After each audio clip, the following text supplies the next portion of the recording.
Episode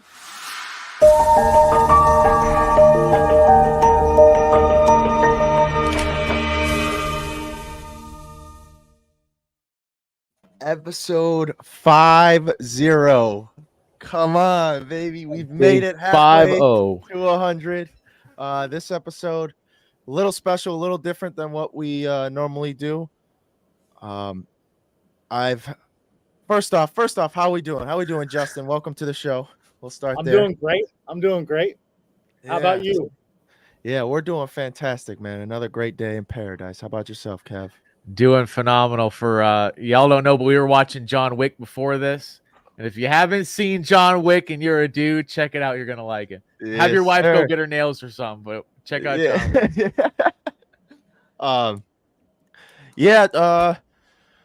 We're gonna be covering a bit of Christianity. Justin wanted to give his testimony, and I thought it'd be pretty perfect because this past week I had my own. My car was down. Had to get to work at like 2:30, something like that. And so my mom dropped me off at the Books a Million around noon. And I did not have the idea of getting a Bible until I walked in there and saw a Bible section. I said, oh, well, let me go kind of search for a new Bible. And there was a guy down at the bottom of the aisle, Mike, who just, I don't know. I looked at him. I was like, man, I should say something to him. I didn't say anything. And sure enough, he came walking on over. So what is it? Time for a new Bible? And I told him, yeah, I got King James. I don't know how to read it. it's like Shakespeare. It's hard as hell. So I'm just looking for something new. And turns out he was a pastor down the road. He was kind of giving me the rundown of what kind of Bible set, like what different versions are. So I ended up with Christian Standard. I normally read English Standard, but I ended up with Christian Standard, and he ended up praying for me and kind of helping me finally take that last leap of faith into faith. Taking that last step. It took me a bit. Started this journey quite a bit ago. Talked a little bit on the podcast before. Kevin helped me out in the Army. I was having a tough time. Show up every day for work, just saying something stupid. Oh my God. Complaining about something stupid. Anything at all, man. And sure enough, Kevin was there saying, hey, the good Lord's still looking out, something like that. So it was a good time. Glad Kevin turned me on to it. Took me about 1.5 years, 2 years to finally get to it. And I will say it has cured quite a bit of my depression and anxiety. It's what helps me get through a lot of my tough times. It's hard to explain to people who don't follow, but when you can't rationally make sense of something, that's when you have to turn to faith. I'm a big logical thinker. I've always been fantastic at math because that's exactly what it is. There's one answer, and you do this to get to the answer. And so I was very good at that. So I would try and rationalize everything, rationalize my past, and there's no answer. The human brain is so complex. There's just no answer. And so I finally turned and realized that faith helps the most successful people. Rockefeller, some people don't like him, first billionaire in the United States. He said he had 3 priorities to get him there. Priority 1 was God, priority 2 was family and faith, and priority 3 was his career. So the first billionaire put his career third. Just something to think about, especially in today's age. But with that said, Justin, welcome to the show. I'm excited to hear your story. Everyone listening, this man is interesting fella, funny guy, references movies quite a bit. So I'm excited to see what we got today. Dope guy. Well, thank you. I was just thinking about Good Will Hunting when you said math, since we're talking about movies. Wicked smart. Yeah, and then I was thinking, like, people that live in glass houses shouldn't throw rocks, I mean, it's just something you got to remember. That's true. Yep. Well, shit. Yeah, you want to take it from the top then, man? Yeah. So my name's Justin. This is my testimony. It's a season of my testimony because our life goes in seasons. I was born in a Christian home. Life isn't easy. When I was 5, I gave my life to Christ at Sunday school because Mrs. Lehman asked me if I wanted to give my life to Christ with the other kids. And I was like, what I got to lose? when I was 5 years old. So that whole summer, my mom was on the porch and I was asking my mom, like, who's God? What's this all about? How did everything happen? She goes, oh, you'll see when you're older. And I should have remembered that, because like you don't understand everything at 5, And then high school, I kept going to youth group. High school, I got involved in Young Life, nonprofit organization. And I became a student leader. I volunteered at Wild Horse Canyon for a summer when I was going in my junior year. But high school was kind of rocky. Like I was always trying to fit in, like trying to find my niche. I played football, basketball, just always trying to fit in at church. Didn't feel like I fit in. Went to Young Life, felt like I fit in, So it was like always trying to look to see what I could fit in with. And that's been a journey and a struggle my whole life, is always trying to fit. But during high school, I got like in 2 accidents back to back. I was going to go volunteer at the Young Life camp on the weekend in the winter, but there wasn't the road wasn't paved to Wild Horse Canyon in Antelope, Oregon, up in the canyon, and the driver rolled the Suburban twice, and I was in the back seat, no seatbelt. Seatbelts are crucial. And pro tip out there for the young. And like nobody got hurt except the driver. Her arm was on top of the roof of the Suburban on the ground, and then like some more buses, vans came by going to camp that night, and so a bunch of guys came, lifted the Suburban up, and I helped pull her out. Like, and I wasn't injured, But then the next weekend, I go to Red Robin with some friends, with 2 friends, and we're going back to his house, and a Cadillac stopped in the middle of the road, turned into apartments, and he rear-ended him. I was in the back seat again.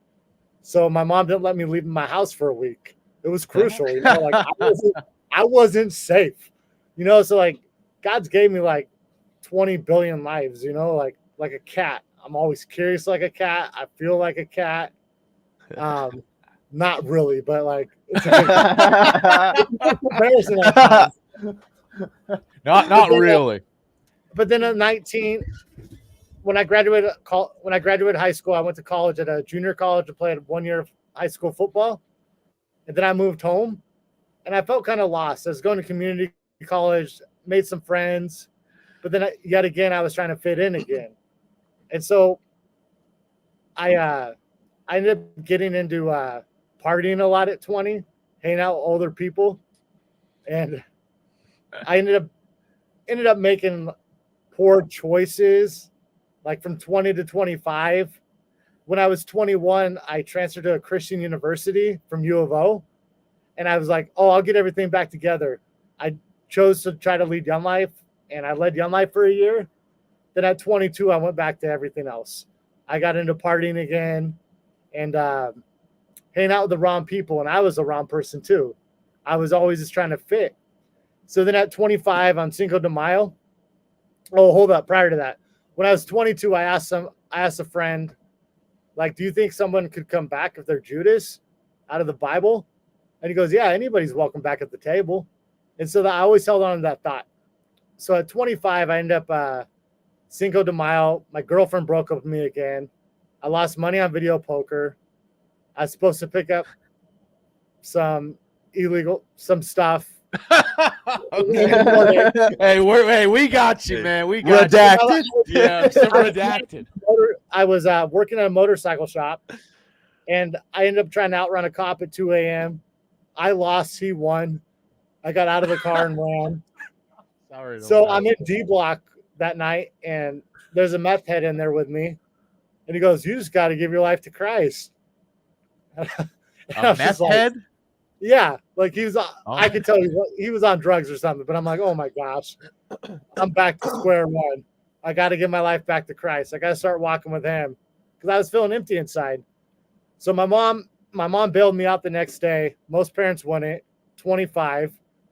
She moved me home, and my friend started a Bible study with me like a week later. And I also called everyone I used to party with and be like, hey, don't call me for anything unless you want to go to church. Because I started to go back to church. And so like what I learned was God was rebuilding me. And my friend started Bible study. We met once a week at a coffee shop, just me and him. And then I invited other friends.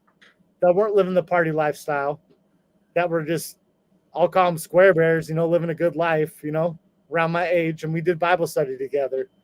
And I went to NA and AA for 6 months and outpatient rehab for 6 months. I kept my job at the motorcycle shop. I got made manager 3 months after Cinco de Mayo 2010. And then I started a couple months later, like I was outside my house. I was like, something bad's going to happen to me. And I don't know what it is, God. And so I was managing the shop. And then March 19th, 2011, I go to work. I kind of black out on this day. I don't really remember it. But I was quitting that day to move down to California. But God had different plans. I crashed a Kawasaki Teryx in the parking lot at work with a customer. Customer was fine. But I ended up in a coma for a month and a half. And they removed half my skull right here. A coal mine? I was in the coma. Oh, a coma. I'm sorry. I misheard you. Yeah, no, it's all good. And I was in that coma for a month and a half. And then my parents and my family had a church service for me. And I woke up 3 days later. And when I woke up, I was like, okay, God, what do you want me to do? Why'd you wake me up? Because I didn't really realize what my point in my life was. Because even though I gave my life back to God in 2010, I was like, God, well, what do you have for me? You know, but I realized like 70 times 7, I mean, he just keeps forgiving you. He keeps making a way. He keeps his promises. And I realized like I'm made to serve him. I'm made for him to shine bright out of me. And like nothing makes me happy except for him. Like I've had many seasons, like after my accident, made friends with a homeless guy. He came to Christmas 3 times. Older guy. I beat him at rummy. He beat me at rummy. It was brutal, you know, like I hate losing, you know? Yeah. And I realized like my value isn't in people, it's only in God. Like God's my provider. Like 2000, I've had seizures since. I went 4 years without a seizure, 2016 through 20. And then I had a seizure. And then I got scared to leave my house. COVID hit. And then I had another seizure. And then I read this book called You Are Next by Samuel Rodriguez. And it was about picking up your mat, telling yourself you're next. So after not leaving my house for a year, on December 2nd, after reading that book, watching a Creflo Dollar sermon about how the devil is always following arrows and how God's with you. Like life isn't easy. God is with you. So we can either accept God being with us or not with us. Like we can complain and pout and feel sorry for ourselves, or just know God's with us in the storm. It's not a question because a storm happens that God's not with us. It's because he's with us. Other people don't have God with them. But like once you accept your life, once you accept Christ as your Lord and Savior, he's always with you. You're no longer alone. It's not like a one-man show. Like you have hope. Hope is in the unseen. Like I can name time after time, like God's rescued me from my own self-destruction, rescued me from my own doubt. Like it's okay to doubt. Like you can be like, God, why? What do you want from me? Like it's okay to ask God questions. But he's God. He's the one that has all the answers. He'll tell you what you need to know. Because he's the provider. He's the one that gives you breath and life. You know, like, so like, I believe we all have a purpose and a plan, and it's just to glorify God. Without God, like, our life means nothing. And I'm not God. I can't make the world. You know, I can't make matter. You know, like, I'm as small as a speck of sand. But God still loves me. Like, he loves everybody he created. You just have to give your life to him. It's your choice. And that's the beautiful part about God. Because we can't work for his love. We can't do anything for his love. He gives it to us for free. He paid for it on the cross. I mean, we just have to focus. It's all where you put your focus. I mean, if your focus stays on him, or if you just focus on different things in the world, like he's the one that made you, the one that loves you, you know? Like no other God. Like there's so many different gods out there that people like try to worship. And it's all about yourself with those guys. But with Jesus, it's about him. Like he made the way. He's the one that's done everything. There's not another God like that. You don't have to pay him to get his love. You know, that's the big difference. And like, he'll give you the purpose and the plan in different seasons. Like, I don't know. And what I found is like my struggle, like I struggle with anxiety and panic, but you know what? God's with me. Like Peter or Paul, he struggled with a thorn in his side. But what he do? He kept preaching the gospel, you know? Yeah. So as long as we have breath, God's not done with us. That's what I want to share. Yeah, well, first real quick, when you were in the coma, what was it like? It was just like you were sleeping for a month? Yeah, I hear people can hear things when they're in the coma. No, when I was in my coma, like honestly, like I had a little vision like later that I felt like a star ready to come back to Earth. Like Wait, that was yeah, you like had I a was vision? yeah, like and then during my accident as well, like after my accident, I had dreams the angels and demons were fighting over me. And an angel told me I'm fine. And I was looking down at myself like I'm God's. Whoa. But I mean, people can take those stories or not, but that's just my own experience, you know? Because God Yeah. won. God won. Like that's what it comes down. That's what it comes down to, you know? Yeah, no, that was one of the first things Kevin kind of shared with me is like, dude, we were even in the car and instead of going right on green, he decided to wait like 4 seconds and right away there was a truck like going 50 miles per hour that ran the red light. And he's just like, look, see, man, we could have just gotten absolutely obliterated right there, but for some reason we didn't. And there was just like you, like I was given way too many chances. It's too many times where I could have 100% died, and I just haven't. There's just way too many times. I've suffered multiple concussions through hockey. That any one of those could have went the wrong way, and it would have been over. It's because God's not done with you. He has a purpose for you. There's something. Oh yeah. I remember that, dude. Like the light turned green, and this light is like right by my house. It's less than a mile away. I went through this light 1,000 times already, but I don't know if we were talking or what. But I just didn't go when the light turned green, and then I hear this like tires screeching to my left. But I've already pulled up a little bit, and I'm like, this dude is like, I didn't have time to decide like, should I go or should I stop? It was like this dude's fixing to like, because I was on the driver's side, and he's coming from the left, so I would have been killed right away. Tommy in probably the back seat, and Trevor's right next to me. And my car is not a tank by any means. We're driving around in a piece of paper, dude. Like we would have all been creamed at that point. And I'm like, bro, because I didn't go, nothing happened. And then a month later, it happened again with my sister. I moved back home, and my sister, she's at the red light, she's driving.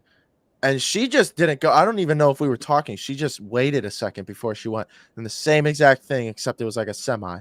And I remember as a kid, now that I think about it, as a kid, the same thing happened. I was in the car passenger seat with my mother. I was probably maybe 10 years old. And a semi honking his horn because he's not stopping. He's going 50.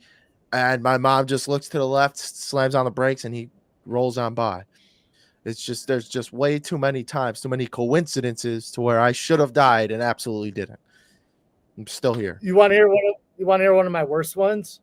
Oh yeah, please! I want to hear. Yeah, it's not like the coma, but like when I was like in grade school, I think I was like second grade or first grade. I was at Silver Creek Falls, like their camp, like where people could go camping, and I was up at the top where you can walk by the waterfall, and there's like a brick fence that you can look over the brick fence, if that makes sense. Like it's waist high, you can look over and see the falls and everything. But I was on my bicycle riding with my family, and then like of course me being me, I get going too fast, I don't stop, and then I hit the brick wall. And my dad comes running from behind and grabs me. And like it was brutal. Like I almost went over. Like off a freaking cliff, right? Yeah, like off the freaking like into the waterfall, at 5. I was like, oh my gosh, like just so many close calls, like how I shared like how that Suburban flipped up in the canyon. Yeah. How in the hell? How the hell do you survive when you just that, like rolling down like, I'm picturing Hot Rod when he just jumps down the cliff. He just and he just keeps hitting every tree. It didn't roll down the cliff. It rolled towards the hill. So it went like this. Okay. But we stayed on the ground, so it didn't roll. If it would have slid the other way, I wouldn't be here, Yeah. Oh man, I'm like, yeah. How the hell you get? I thought it was like those videos you see No. like people in South America, the giant cliff right next to the road. No, I'll show it to you later. But like, it's just called the Washington Family Ranch. It used to be called the Rajneeshi Camp because they took a cult place where the Rajneeshis were, and then it got turned into a Young Life camp after that place shut down. Is it a cult? Yeah, there was a cult there prior to Young Life owning the property. Oh, No, perfect like- place to put a What? church. Yeah, like there was this cult, like the Rajneeshis, and what ended up happening, like they had towers and like guns on them, like to shoot people and stuff. They poisoned the town to take over. Government shut them down. Oldest trick in the book. Yeah, but then, like- no. But then, like, I forget what year it was, like late before the 2000s is like when Young Life got it, and before they got the camp, all these acres and stuff, lightning hit the office building of where the Whoa. yeah. Yeah, you're on the wrong path at that point, dude. Yeah, like God wasn't messing around, you know. He took out those Rajneeshi camp. Like, I can't have this shit no more, man. Bonk. Yeah, it was crazy. I know you don't hear about too many cults nowadays, man. No. Oh, What were they? A Bible Joe name- Rogan's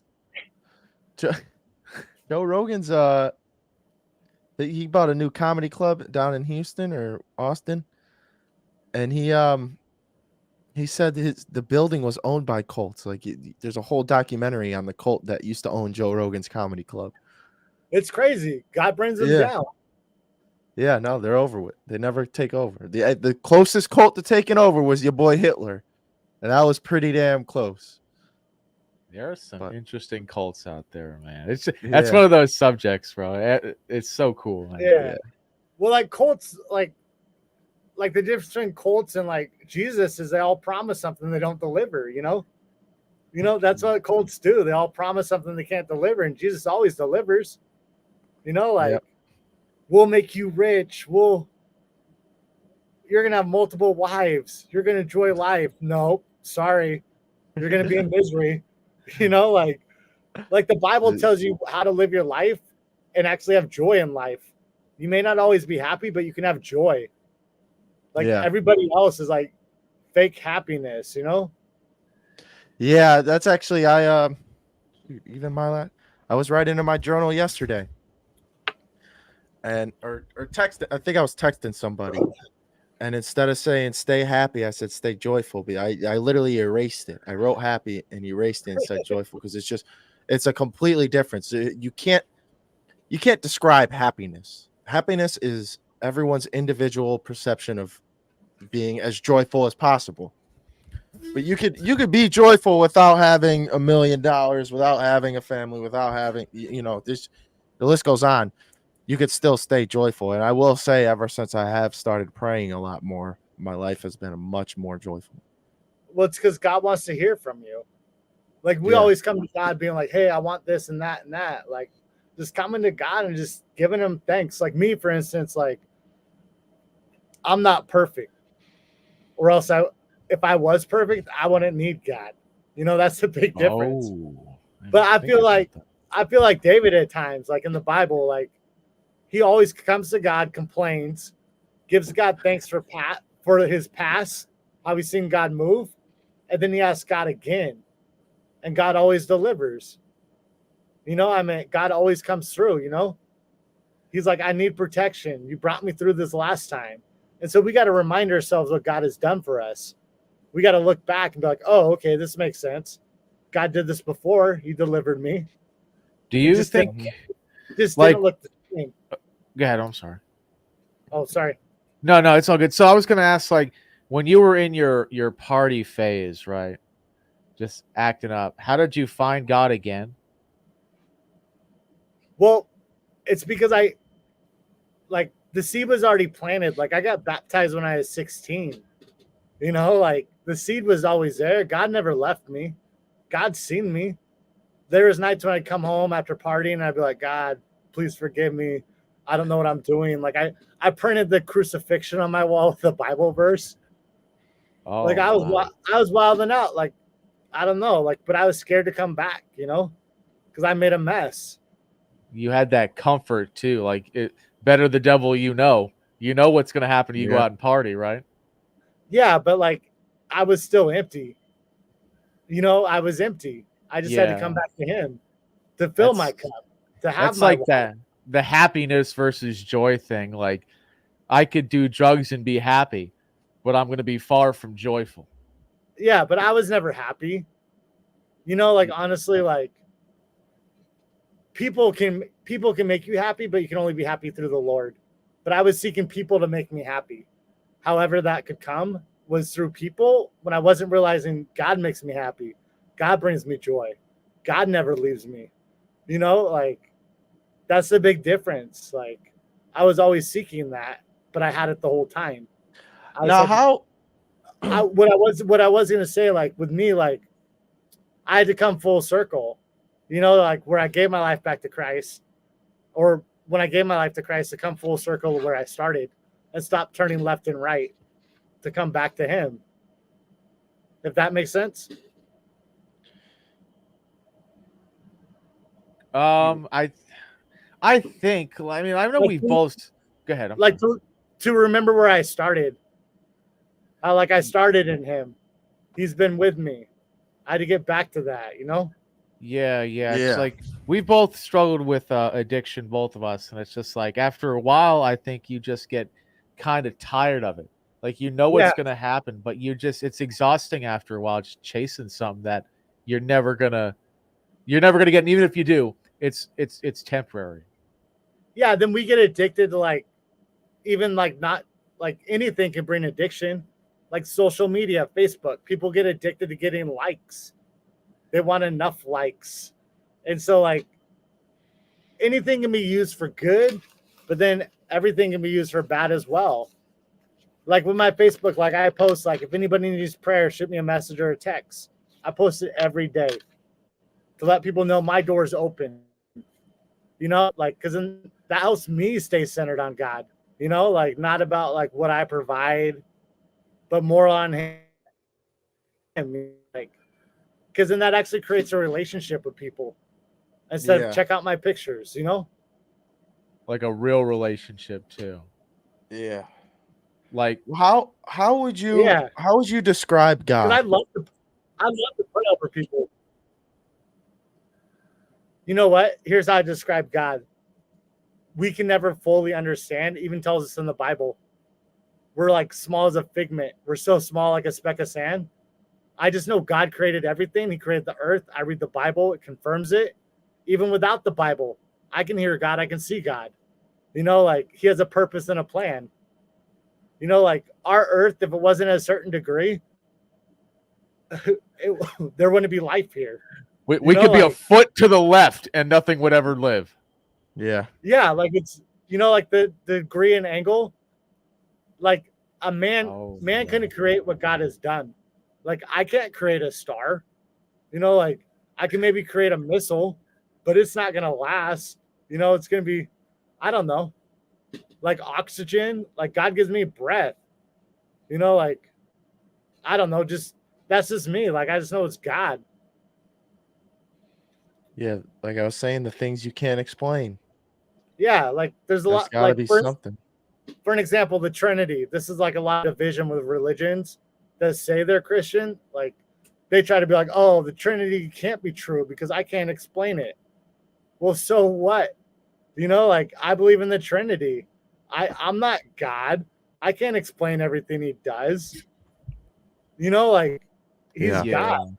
That took me a while to realize too. Is like I would imagine, because I was struggling. I'm like, how can a God be like? What is that? But I'm like, even if I had a window and the other side was God, I would probably not even be able to see it. Like I couldn't understand what that was with just my human brain. Yeah, because our brains are so small. Like, like it's, and even if we go ahead, Kev. Like you could function on a dimension that I just can't perceive. If that makes sense.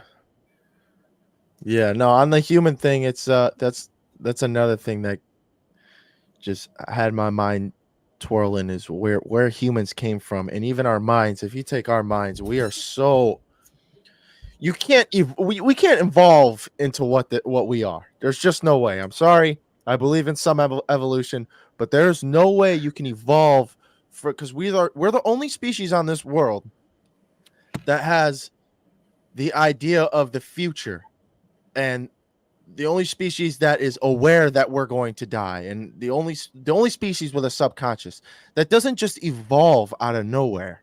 You don't just get that. You know? Yeah, no, we're all made from like the same DNA, like every human. Yeah. And it's a million, like a billion different little particles within us that makes us all different. Like, it's insane. Yeah, but what's crazy about it is that, like, I was reading something a while back. You can't believe everything you read, but like, we have the same DNA as Adam and Eve. We have the same like exact like DNA, even though there's a little difference. I forget the name of it. Maybe it's like chromosome, but we have the same exact one. So like, even though like people have different skin colors, we all have the same DNA. Yeah. So that's what blows my mind, like we all have the same DNA. Like race doesn't make you different. Yeah, what gets me is like the whole like religion versus evolution debate. It's like, okay, I can see why we would be tanner if we live closer to the equator. That I understand, right?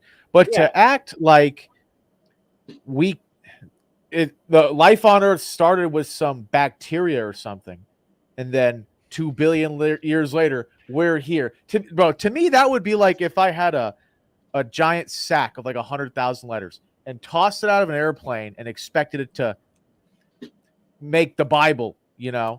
Like that's just like the odds of us being like evolved from like a fish or whatever because it grew legs. It's like, I'm sorry.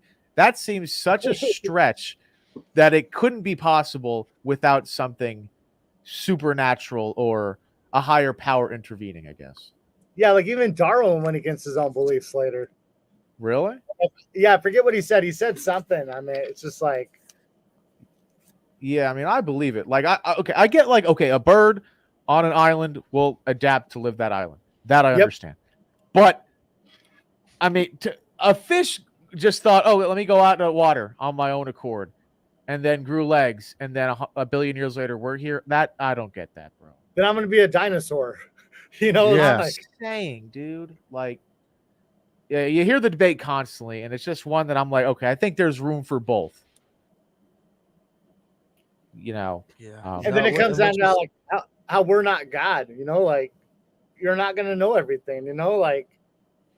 And that's one of the hardest things. I think that's the biggest problem with getting people to follow religion. Because like I said, I wanted to know everything. I was seeking everything. I knew if I just looked, I could find the answer to everything. That's what I thought. But to admit that you don't know is one of the hardest things in the world to do. People will walk this earth till the day they die, believing that they know everything. And to finally say, I have no fucking clue. Like I have zero idea. I just don't know. I've been trying to figure this out for years now. I'm 25 years old. I don't know, man. That's one of the hardest things to do. It's always stuck out to me with the Bible.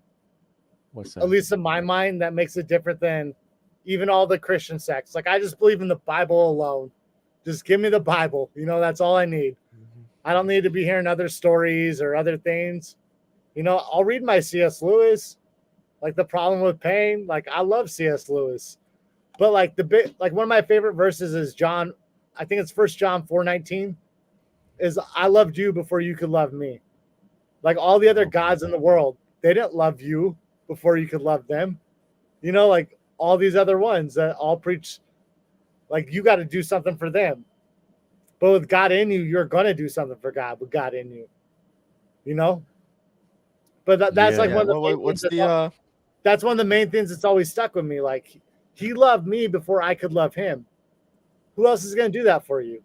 That's exactly like a dad, like a parent. Like your parent loves you before a traditional parent.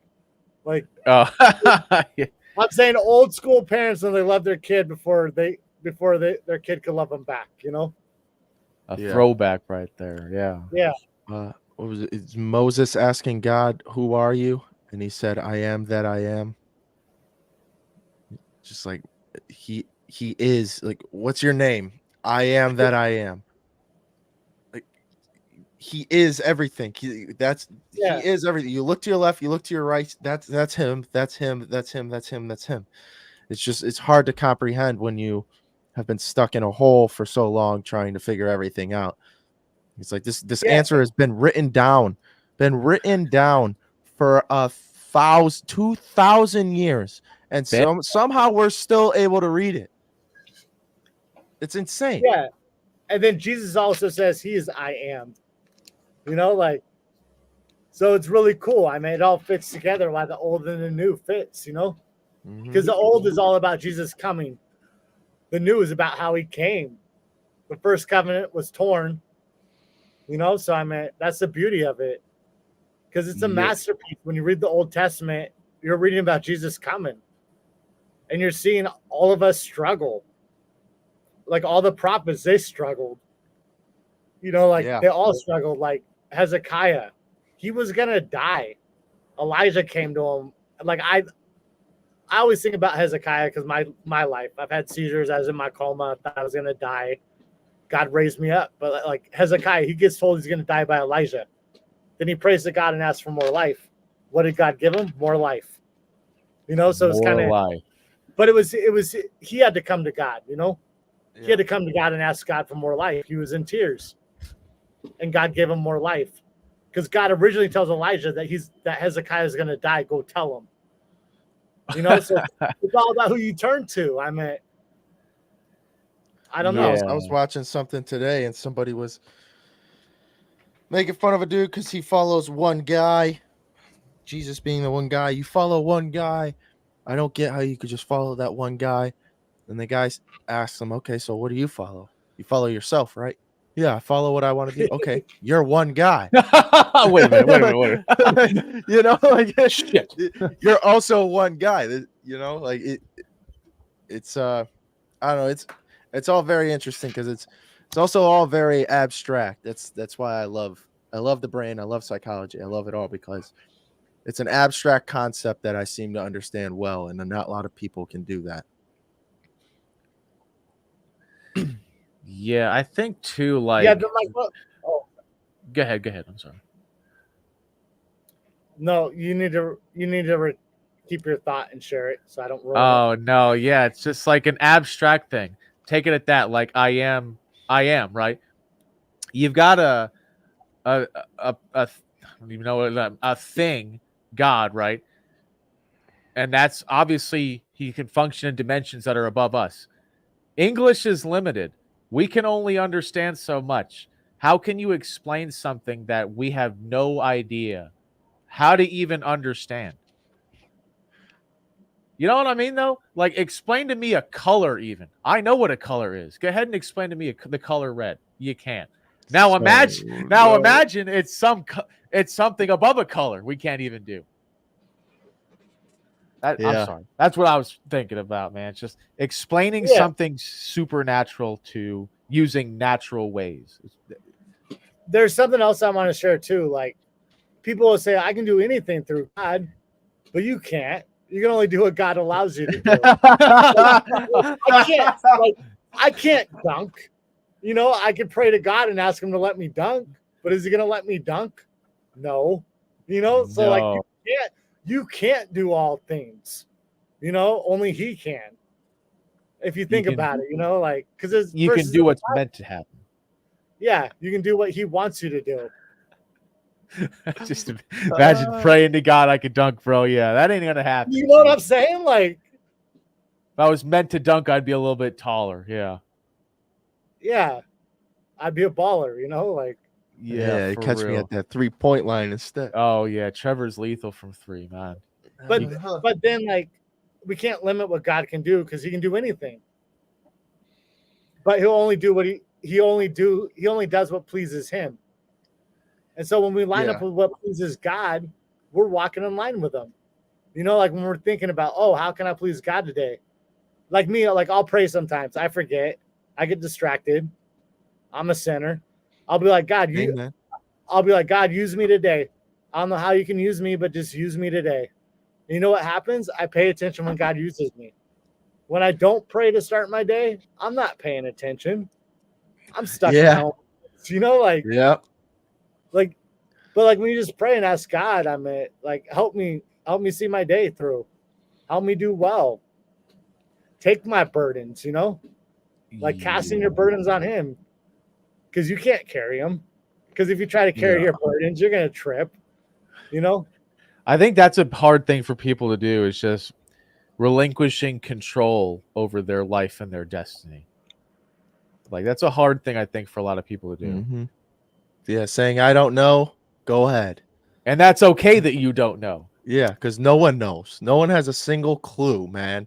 And that's why it's so hard. Like, I don't know, it's hard for me to even spread God's word or anything just because I feel like everyone's just gonna point fingers or laugh or something. But when I think about it, it's just like they don't know. They have zero idea. I have zero idea. I feel like my idea is a little closer than yours. Let me try and share it. all you can do is you can plant a seed, you know, and someone else can water it, you know, so you can't be scared because ultimately that's on Him. That's not on you. You do your part, but it's all on Him. Yep.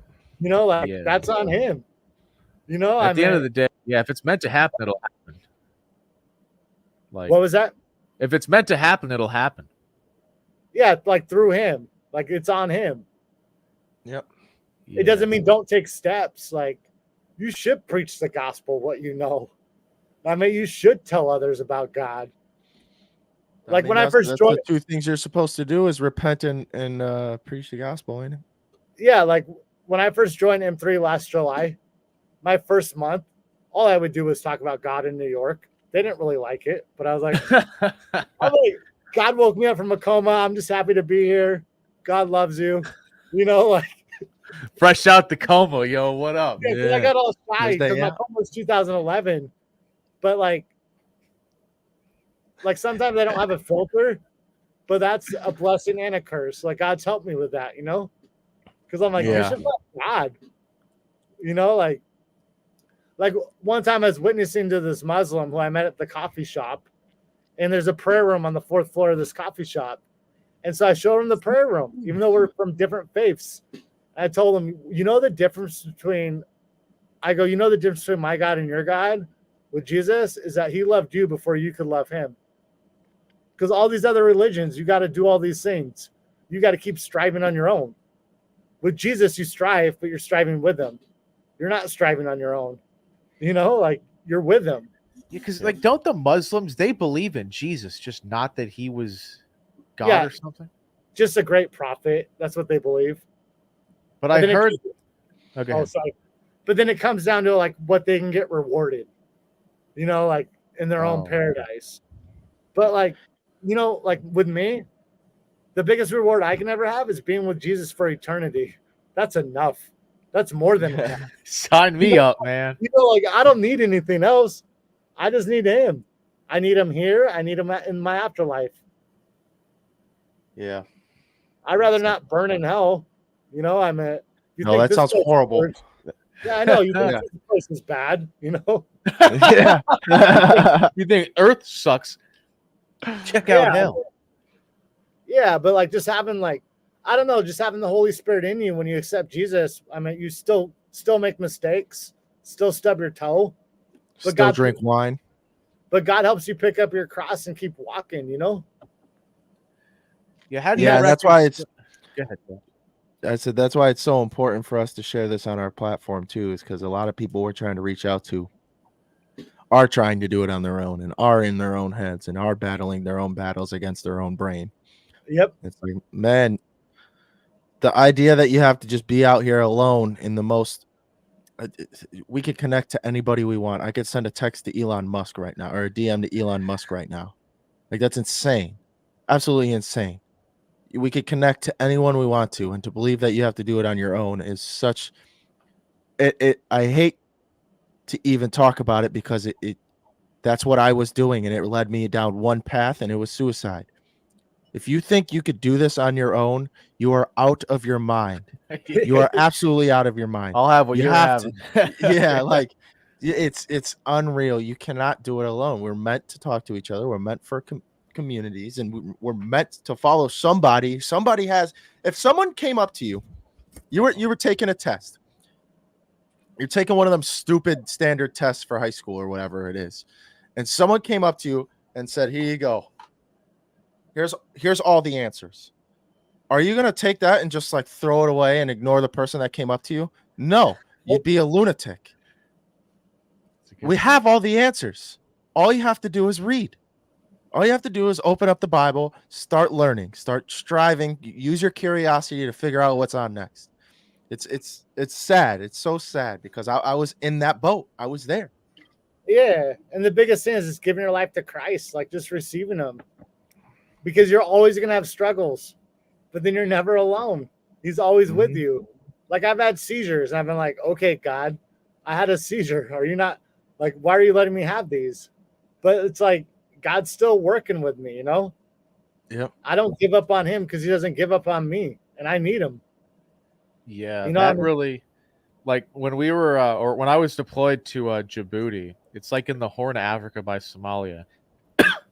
Excuse me, and we'd fly across the sea a lot of the times at night, and this shit probably be like pitch black, flying 3 hours over the water, and we're like 100 feet off the ocean, right? I'm like, and I'm just sitting there like 20 years old, bro. I'm like, oh shit, dude, if it's my time, it is my time, bro. That's all I could think. Because like I could get all anxious about, you know, this happened or that, like, because I knew, bro, if we crash, I'll either die when we hit the water, I'll drown, or I'm gonna swim to shore and they're gonna kill me there. It's like, okay, if that happens, then so be it. But there's no point in worrying about it. What all these like, if it's gonna happen or it'll either happen or it won't, you know. And There's yeah. it's just it's. I think it really helps people to say like, or to realize what's meant to happen will. But like with you, Trev, like when you didn't have your faith, and I could tell that it would help you, and it's like I don't want to come across all preachy or whatever, but I had the answers, dude. Yeah. Like you were taking the tests, and I had the answers. And I'm like, I gotta help him at least try, you know. Yeah, give them a couple answers. Yeah, it's like you can lead a horse to water, but you can't make it drink. So, you know, you have all these answers, but it's like, how do you communicate to that with someone without coming across as kind of preachy or Mr. Know-It-All. But one of Mr. the Know-It-All, yeah. One of the coolest things to do is like keep a journal, like just me personally, and write some verses down, and then write my thoughts down. That way I can retain them, you know, like just so I have them like in my heart, in my mind. That way it's not just a Sunday thing. Like Exodus 14:14, like there's a verse in the Bible where it says, I am with you. Like Psalms 30 verse 2 says, oh my Lord, my God, I cried for help and you healed me. So it's about what you decide to retain and not retain. So like if you know, like I was just you know, like write that verse down or write that verse and then write your thoughts and just give praise to him, you know, like. Yeah, and that's what I was thinking. I like Matthew a lot. I don't know if you've seen The Chosen. Anyone who's struggling with the idea of God, go watch The Chosen. It's free, thechosen.tv. I'll put a link below. It really puts into perspective Jesus coming to life and Jesus showing up and all of that. And so I started watching Matthew because in the show Matthew is this very logical guy, extremely logical, the best tax collector in all of the land, and he ends up turning to God. But throughout the whole show, he's taking notes, he's writing stuff down, and he's the one that wrote all Jesus's sermon down. And so things that stuck out to me the most were in Matthew. So if you need somewhere to start, there you go. Yes. John's another good one. That's the one that everyone tells me to go read when I talk to them about this. But all you have to do is open your mind up and ask somebody. That's exactly how I ended up going to church. I said, hey, man, y'all look like you're from church. Where can I go? Like, where do I fit in? Help a brother just- out. Yeah, like it's just opening your mind up because it's there. The answers are there. You just got to be willing to accept them, and that's another thing that made me think about it harder. Steve Harvey has a unbelievable story about this all. Opening your hands up and ready to receive the package. He had an old car in the driveway at his mom's house, and he kept coming home to mom. So I'm gonna get a new car. I'm gonna get a new car. I'm gonna get a new car. And for it was like 3 months, he never got a new car. He kept walking or whatever it was.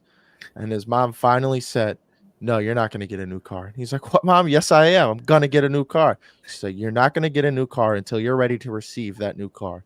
You have to get the old one out and be ready with open arms to receive the package." God has the package. Like we're saying, God has the answers.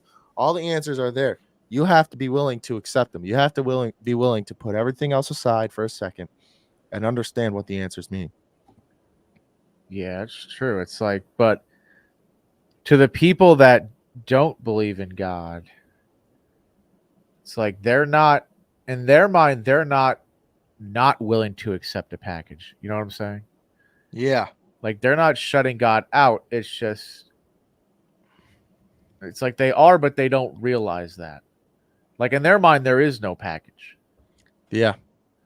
So I'm just trying to think, like, if you know someone that is like that, how do you get them to kind of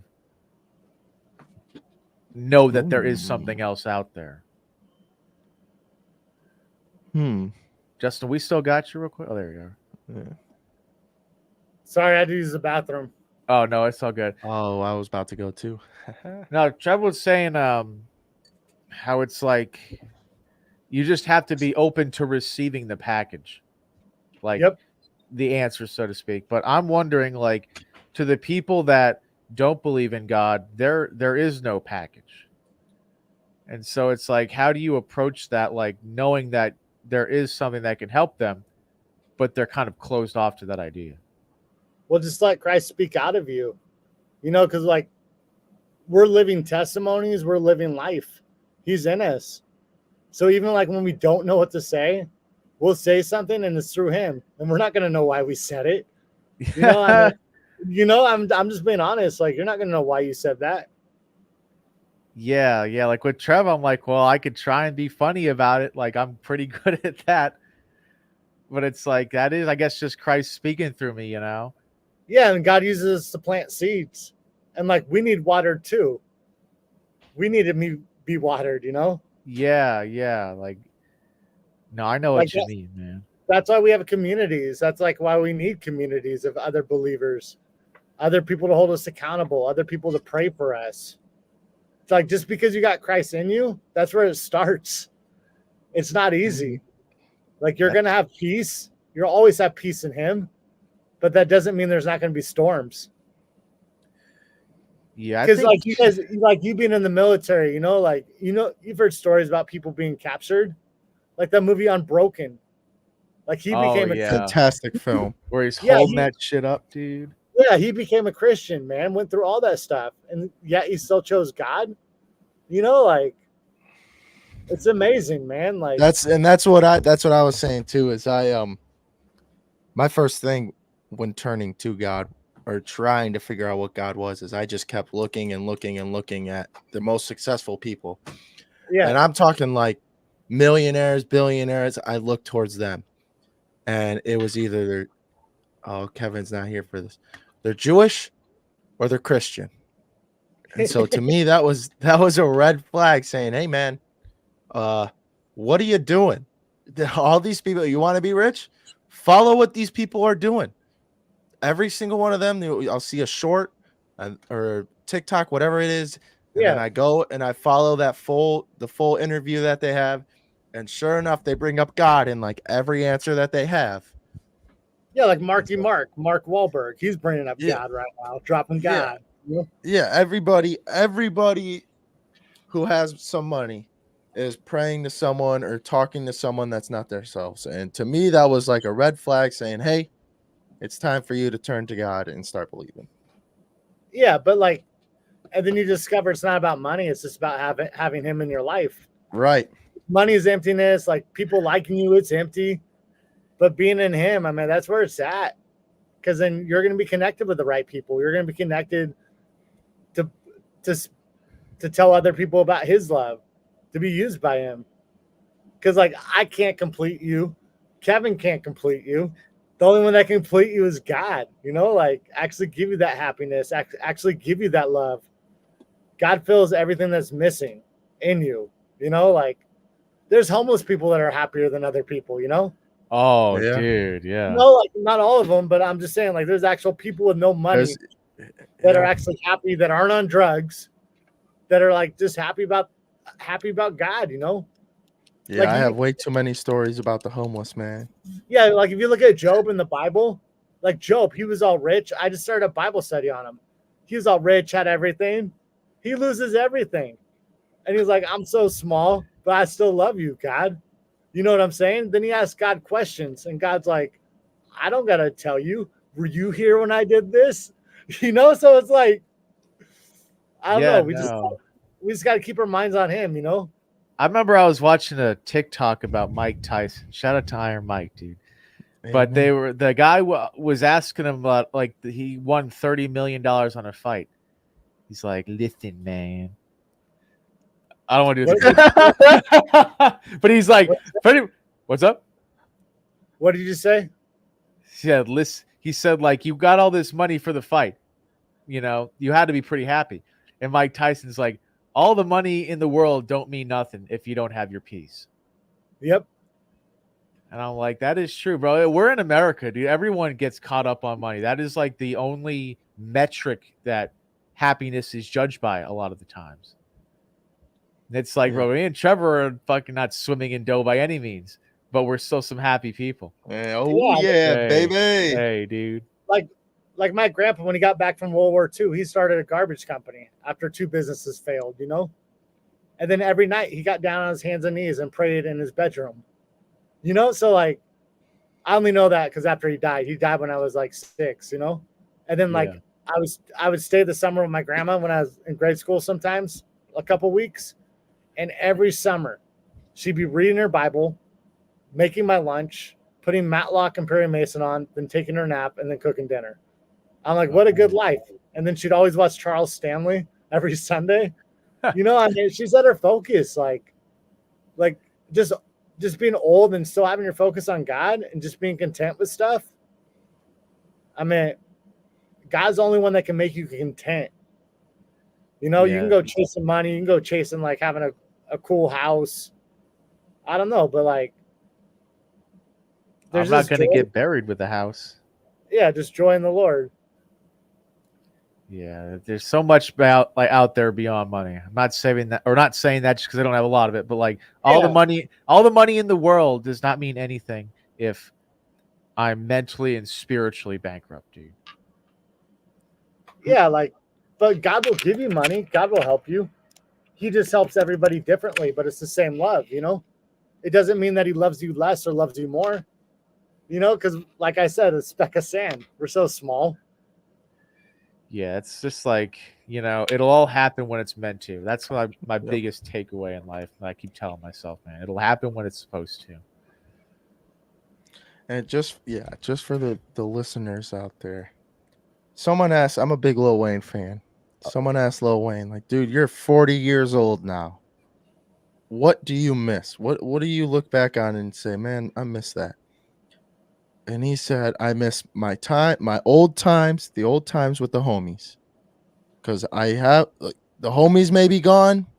We could do better times. We could try to have those same times. We could do even better times, but I cannot recreate those times with the old homies chilling wherever I was. I just can't. I could do it even better now, and it's still not the same. I still miss it.